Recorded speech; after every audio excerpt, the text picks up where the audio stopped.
Have you ever said yes when deep down you wanted to say no? Most people fear that rejecting someone will make them look rude or unkind. But the truth is, knowing how to say no actually makes people respect you more. In this video, I'll show you the psychological power of saying no, and how the right words can amplify respect and attraction. Chapter 1. Why no builds respect. When you say no with clarity and confidence, you send a strong message. I have standards. People respect those who respect themselves. A yes with hesitation weakens your image, but a calm, firm no creates boundaries that others admire. Okay, maybe I can. No, I already have plans, but I hope it goes well. Key point: respect isn't demanded, it's earned through boundaries. Chapter 2. Saying no sets boundaries. Think of boundaries as the invisible fences of your life. They aren't walls to keep people out. They are clear lines that show people how to respectfully interact with you. They define your personal space, protect your energy, and teach others how you wish to be treated. Setting them is a fundamental act of self-respect. When you never say no, you're essentially leaving your gate wide open. People, often without meaning to, will push further, assuming your capacity is limitless. This leads to burnout, resentment, and feeling taken for granted. Consider this workplace scenario. A colleague asks you to take on their report on a Friday afternoon. The weak yes sounds like, "Ugh, okay, I guess I can try to fit it in." The result? A ruined weekend and building resentment. But when you clearly communicate your limits, they begin to respect your time, energy, and emotions. The firm no sounds like, "I appreciate you asking, but I can't take that on right now. I need to finish my own work before the weekend." It's clear, respectful, and non-negotiable. This clarity builds healthier, more honest relationships. This applies everywhere. With family, if a relative gives unsolicited advice, instead of just nodding along, try, "I appreciate your concern, but I'm comfortable with my decision." With friends, if someone constantly calls late, "I value our chats, but I don't take calls after 9 p.m. Let's talk tomorrow." Let's bust some myths. Myth 1. Saying no is selfish. Fact: it's self-care. You can't pour from an empty cup. Myth 2. I'll damage the relationship. Fact: a relationship that can't handle a no is already fragile. Healthy connections are built on mutual respect, not one-sided sacrifice. Ready to practice? Here's a simple 3-step exercise. 1. Identify one small area where you feel overextended. 2. Prepare a short, polite no script. 3. Practice saying it out loud. Start small, like declining an extra task or a social invitation when you need rest. And remember this powerful tip: you don't owe anyone a long, elaborate explanation. Often, the more you explain, the more room you give for negotiation. A short, clear boundary is more powerful. No is a complete sentence. Chapter 3. No doesn't mean you're cold. Many people avoid saying no because they fear being disliked. But saying no isn't about rejection, it's about self-respect. When delivered kindly, it doesn't push people away. It actually makes them trust you more because they know your words are real. Chapter 4. Words and phrases that amplify respect. Saying no isn't about being aggressive. It's about using the right language to express your boundaries with strength and respect. Here are powerful phrases that keep you firm and polite. "I appreciate you asking, but I'll have to say no." "No, I won't be able to." "That doesn't work for me." "I've already made other plans." "No, thank you." Bonus tip: keep your tone calm and steady. Your tone communicates more power than your words. Chapter 5. The psychological effect of no. Saying no triggers a psychological effect: scarcity and respect. When you say yes to everything, people assume your time has little value. But when you say no strategically, it signals high value. You become someone whose time and energy are precious. A man who always says yes to invitations versus a man who selectively says no and guards his time. Who is more respected? Who seems more in control? Always the one with boundaries. Key point: scarcity creates value, including your time. Chapter 6. How to say no without guilt. Guilt is the biggest reason people can't say no.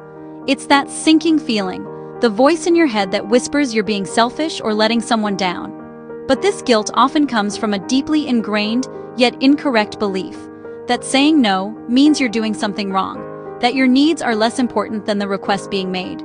In reality, saying no is a healthy, necessary act of self-care and self-respect. It's not about rejecting the other person. It's about accepting your own limits. Think of your time and energy as a finite resource, like a bank account. You can't make endless withdrawals without eventually going into overdraft. Saying no is how you balance your budget. So, how do we do it? Let's start with a simple, 3-step practice.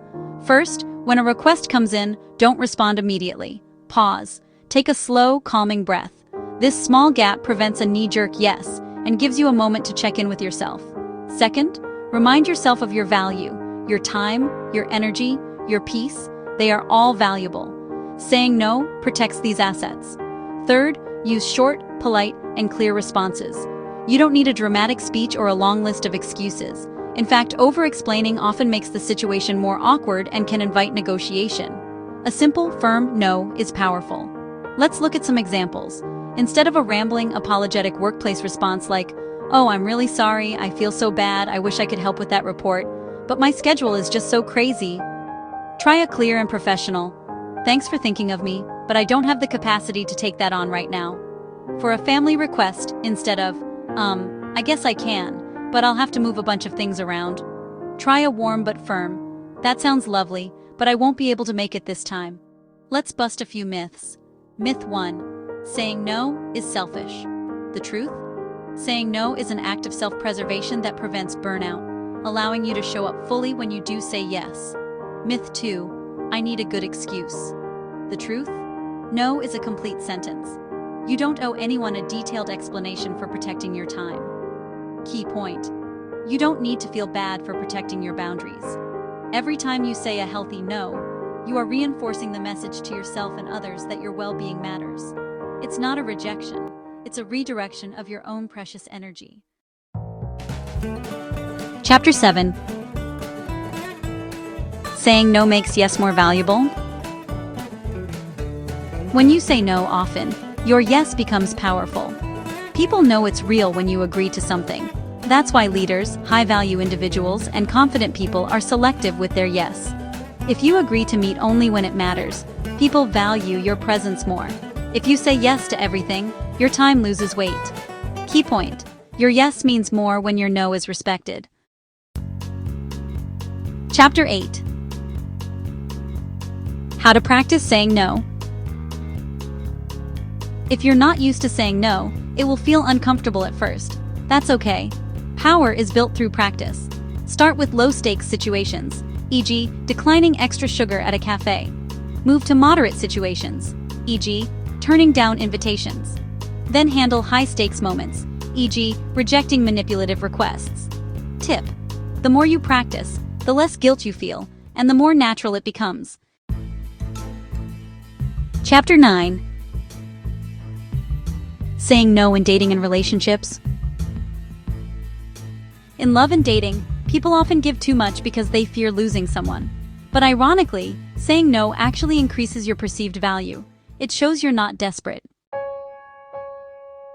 Imagine the text message, a last-minute cancellation, a sudden demanding request. The old you might have sighed and typed, "It's okay," while your own plans crumbled. But the new you, the you that understands your own value, you pause, you breathe, and you type, "No, I can't cancel my plans last minute." It's not a declaration of war, it's a statement of self-worth. Think of a conversation where you feel your boundaries being pushed, where a comment feels like a subtle jab at your worth. Instead of swallowing your discomfort and forcing a smile, you find your center. You look them in the eye and state, calmly and clearly, "No, I'm not okay with that." You are not asking for permission to feel this way. You are informing them of a fact.